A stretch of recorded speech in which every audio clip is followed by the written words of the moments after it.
Okay, Jai Hind everyone. I am Achintya Pandey, as an assistant professor in Department of Information Technology at Ajay Kumar Garg Engineering College. Today I will discuss about navigating object-oriented programming and which is the fundamental principle for the developer. Okay, so this is the objective to navigate object-oriented programming. What is the principles? Fundamental principle for developers. Okay, there are two ways to develop, or there are two ways for the development. One is traditional and second one is modern development. So modern development include object oriented programming approach, okay, where we treat everything as an object or grouped together into similar kind, that is called class. So this comes under the object-oriented features, object-oriented programming, and that include many features of object-oriented programming. But in early days, like in C, Pascal, we did as a procedure-oriented programming. So just bird eye view about what is procedure-oriented programming. Then we will discuss about object-oriented programming, which is for the developers. Okay.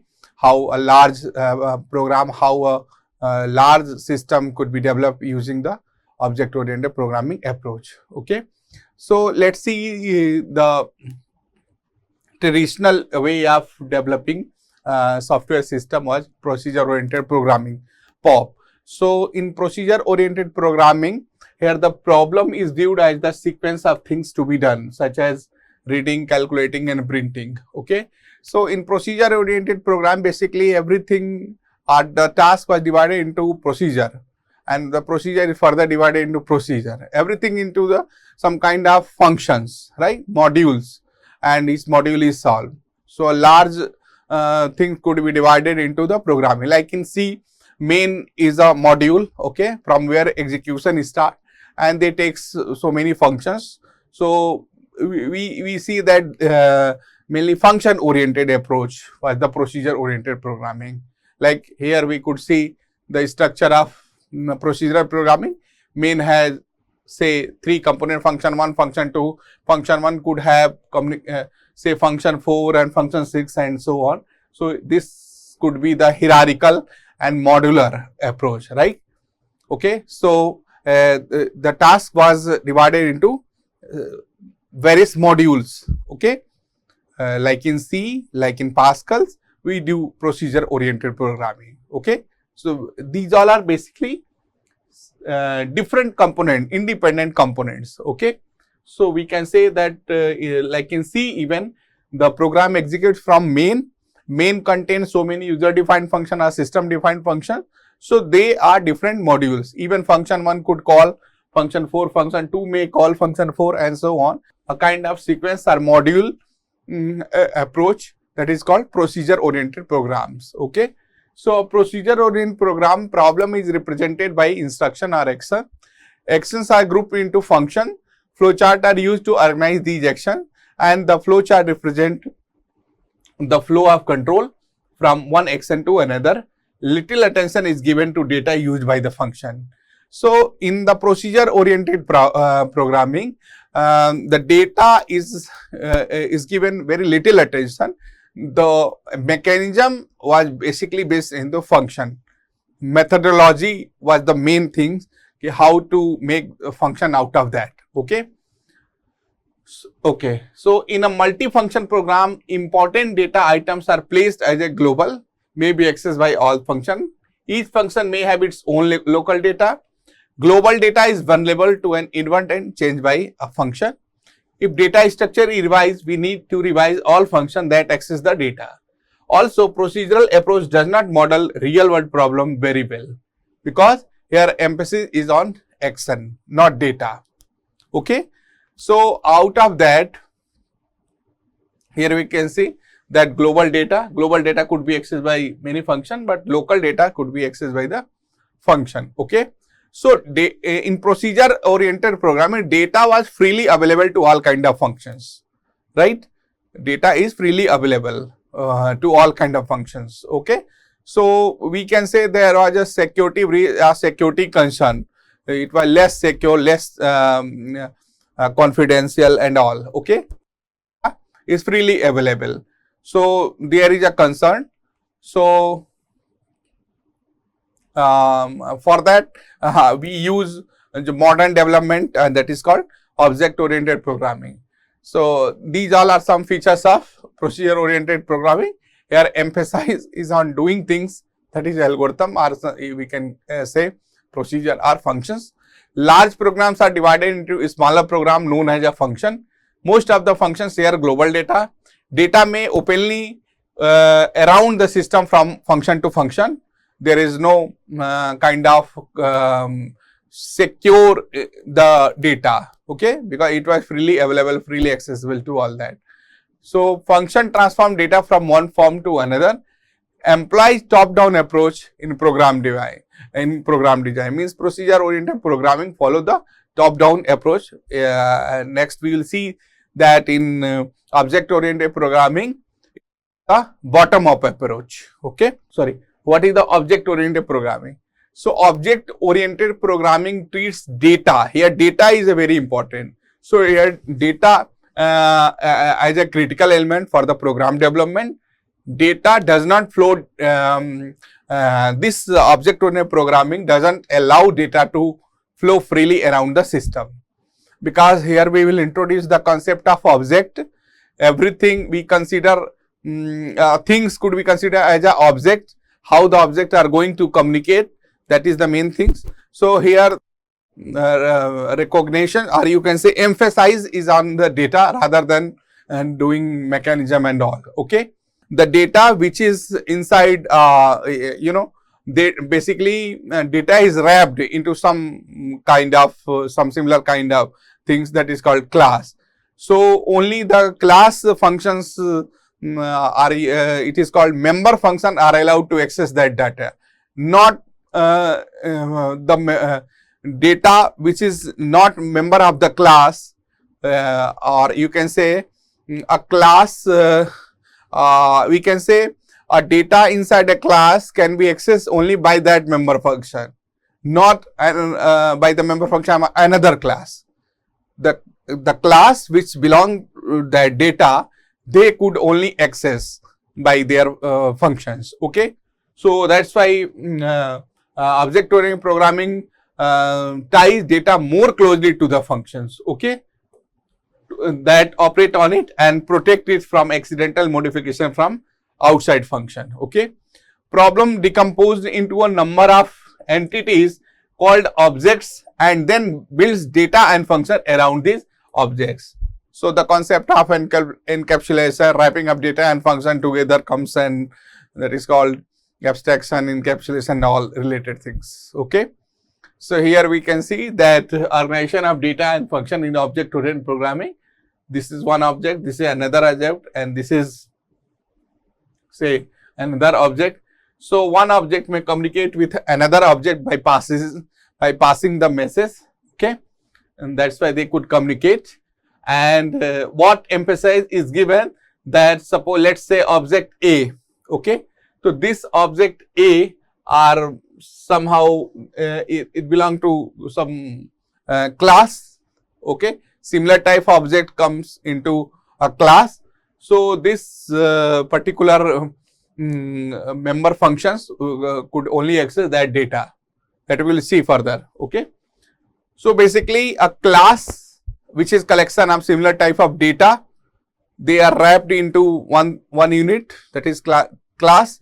So we can say, suppose this is a class A, and this class A will have some data like we have int A, float B, okay, float, float B, and some say function like get A, get AB, okay, and this put AB. So what we try to what we want to try to say or emphasize, let's see, this data A and B are inside class A, okay, and this is the function AB and put AB. So this is called member member variable, and this is called member functions. Okay. So what we want to emphasize is that only member function are allowed to access the member variable, I mean data. No other class could access this A and B data. Okay. So that's why it is more secure. While in C, while in procedure oriented programming, data is freely available to all kind of functions. Okay. Okay. So feature of object oriented programming is here we give emphasis is on data rather than the procedure, where in procedure oriented programming we give emphasis on the procedure. Okay. So programs are divided into objects. We consider or we perceive everything into some kind of objects. So we create object, and similar type of objects are put into a class, they become class. So objects are basically the variable of type class. Okay. So data structure characterize the objects. Function that operates on the data of an object are tied together in the data structure. Data is hidden. Okay. So this is the important thing, that data is hidden and cannot be accessed by external function. Meaning is that is advantage of object oriented programming, that due to encapsulation, due to hidden data, only member function is allowed. Member function means the function which is inside a class, that is called member function of that class. Okay. So only member function can access. No other function of different class could access that particular data. So a degree of confidentiality, or you can say security, is been on the data. Data is more secure than the procedure oriented programming. Okay. Objects may communicate with each other through functions. Okay. We will see that by basis passing the object could communicate. Okay. New data and function can be easily added whenever necessary. Okay. New data and function we could easily add. This follow bottom up approach in program design, while in procedure, or you can say in traditional, it follows the top down approach. Okay. So bottom level module develop first. So object oriented programming is basically an approach that provides a way of modularizing programs by creating partition memory area for both data and function that can be used as a template for creating copies of such modules on time. Okay. So these are all the basic concepts which is around the object oriented programming that comes. One is objects, classes, data abstraction and encapsulation, inheritance, polymorphism, dynamic binding, and message passing. So what is objects? So we can say that objects are basically variable of type class. Like anything we could consider entity or some class. Okay. So the variable of such classes are called objects. So objects are basically it is called they are basic runtime entity in object oriented system. Okay. An object may represent a person, a place, a bank account, a table of data and all. Okay.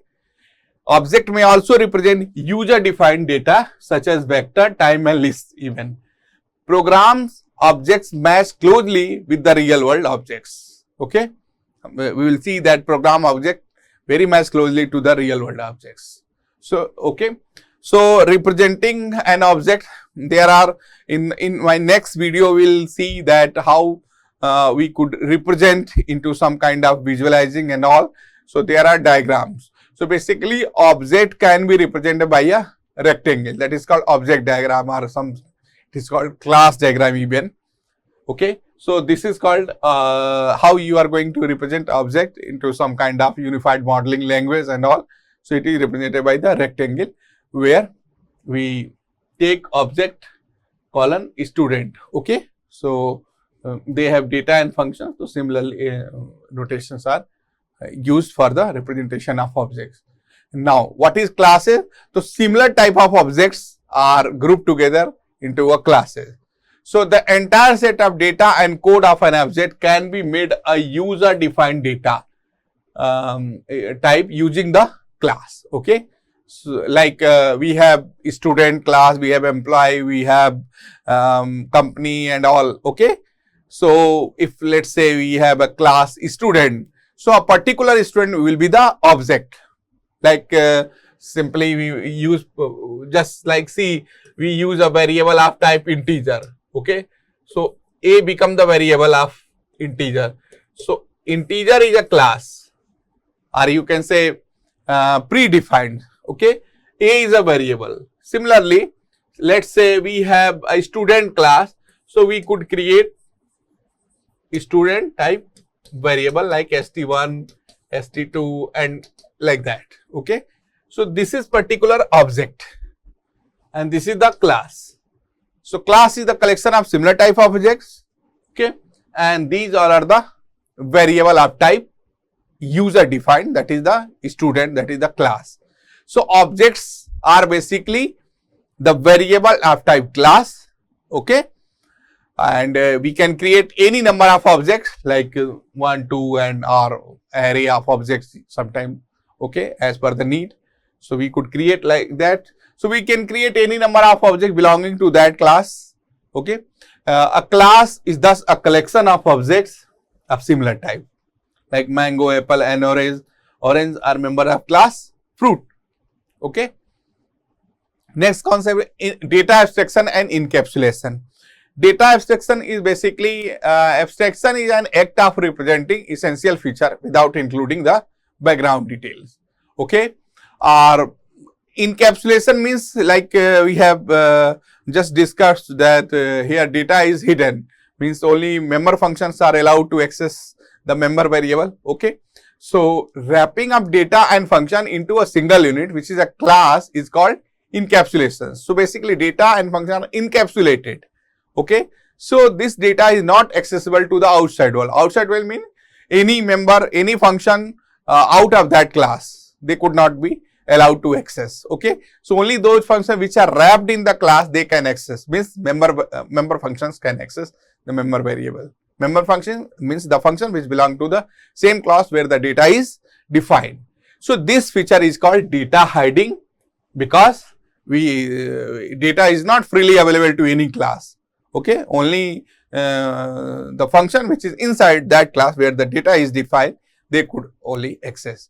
So function provide an interface between the object data and the program. Okay, because by passing the message, means by passing the arguments, they could communicate with the objects. So abstraction refer to act of representing essential features without including the background details or explanation. A class is defined as a list of abstract attributes like size, weight and cost, and function operate on those attributes. A class encapsulates all the essential property of the object that are to be created.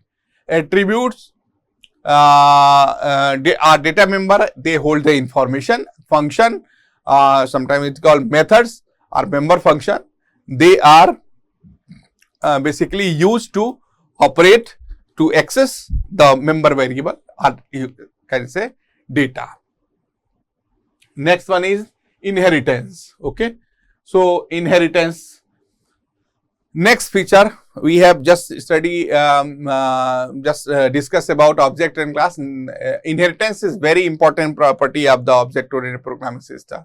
Basically the idea of reusability comes through inheritance. Okay, so something you want to reuse for future, you will simply need the inheritance. Okay, like we don't know what feature could come or what problem, client problem could be required in coming features, but if we have somehow a method that somehow we could reuse something, so this particular features gives the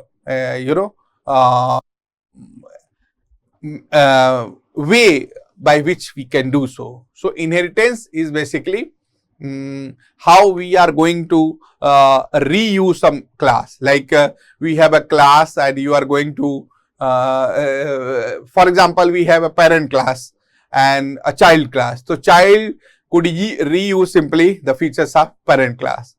Okay, so how you can do that, okay, do that, that is done by the concept of inheritance. Okay, so features of a class can be simply inherited by creating the object of that derived class or child class.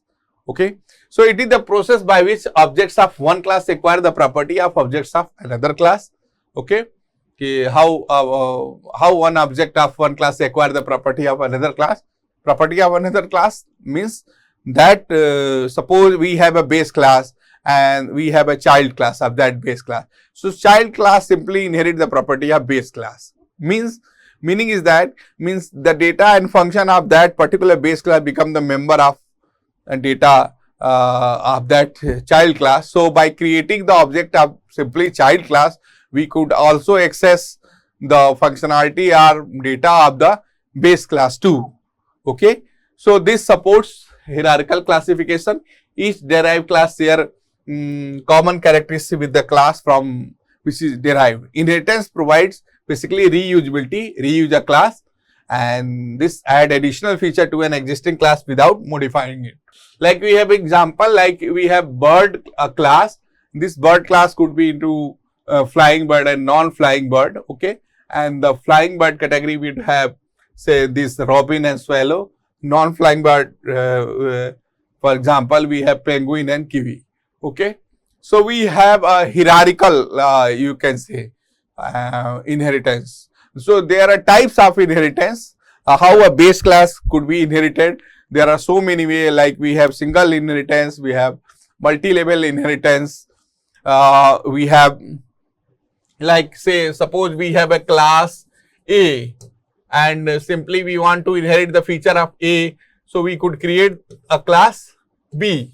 Okay, so B is going to inherit, or sometime it could draw like that, A and B. So inheritance is of multiple types. One is called a single level inheritance, then we have multi-level, like multi-level means more than one level, like this is a class, this is going to inherited by say another, suppose this is a, this is a B, so B is going to inherit the property of A, C is further going to inherit the property of B, which is itself inherited by A or inheriting A. So this is called multi-level. So we have so many type of inheritance. Single level, multi-level, multiple inheritance means if a class has more than one base class, they come under the category of multiple. And one is hybrid inheritance. Hybrid means more than one inheritance. If the scenario where there is a more than one, like multi-level, multiple, like multi-level, hierarchical and all. So this comes under the hybrid inheritance. And last one is hierarchical inheritance. Hierarchical means just like a tree and graph.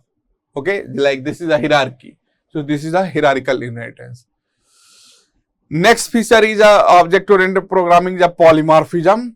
So polymorphism is basically, it is the ability to take more than one form. Okay, so based on the type of data used, an operation may exhibit different behavior. Like one thing has different meaning depending on the context where that thing is used. Okay, like we have, suppose if you want to perform, let's say calculate area. Okay, you want to calculate area, and suppose if one argument is passed, you are going to calculate the area of circle.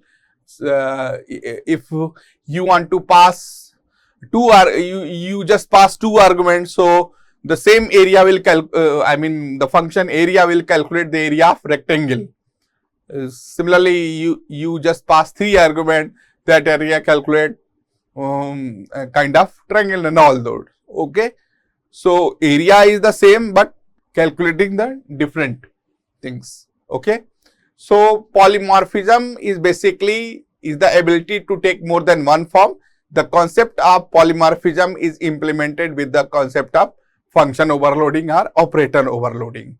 Basically, polymorphism is of two types. One is compile time polymorphism and second one is runtime polymorphism. Compile time polymorphism could be implemented by the concept of function overloading or operator overloading. A runtime polymorphism is implemented by using the concept of virtual functions. Okay, so this is how. And function overloading is basically how a single name but has multiple form. Okay, like we have seen the example calculating area. of different object, and suppose if you are going to pass one argument, they could calculate the area of say circle, which is a different object. If you just pass two argument, it will calculate area of different object, that is the rectangle, okay, and triangle and all that, okay. So this comes under the overloading. So compile time polymorphism basically match the argument. Depending on the match, compile time compiler decide which function is going to match and invoked, okay. So a single function name can be used to handle different number and different type of arguments, okay. This allows objects having different internal structure to share the same, okay, external interface. Okay, for example, we are going to draw different shape, okay, like circle, like a box and triangle, depending on the draw function. Draw function takes one, then it will draw circle, two argument, box and three triangle, okay. Next one is binding. Binding is basically linking a procedure call to the code to be executed in response to the call, okay. So dynamic binding means the code associated with a given procedure call is not known until the time of the call at runtime. It is associated with polymorphism and inheritance, okay. Message passing is how the objects are going to communicate. They communicate by the message passing. Objects communicate through message passing. Message passing by what is the exact meaning of message passing? By specifying the name of the function, what are the argument, okay, by that the message is passed. So objects communicate with one another by sending and receiving informations, okay, like here employee.Sally name. So this is the complete message. Object, then function name, then the argument. These all are some benefits of object oriented programming. And object oriented language is basically into two categories. One is object based and second one is object oriented programming. In object based, inheritance and dynamic binding is not there. Including inheritance and dynamic binding, it comes under the object oriented programming. Otherwise, it becomes the object based programming language, okay. These all are real applications or application of object oriented programming, okay. And this is simply a program which is based on the object and class. Like we have a class person, okay, and this is the data, this is the function, this is the member function, member variables, okay. And this function get data and display, they are going to access the data name and age. And now in main we simply create the object of that class person, and this get data and display are going to invoked by this object by simply putting the dot, okay. So the code is gets thank you very much.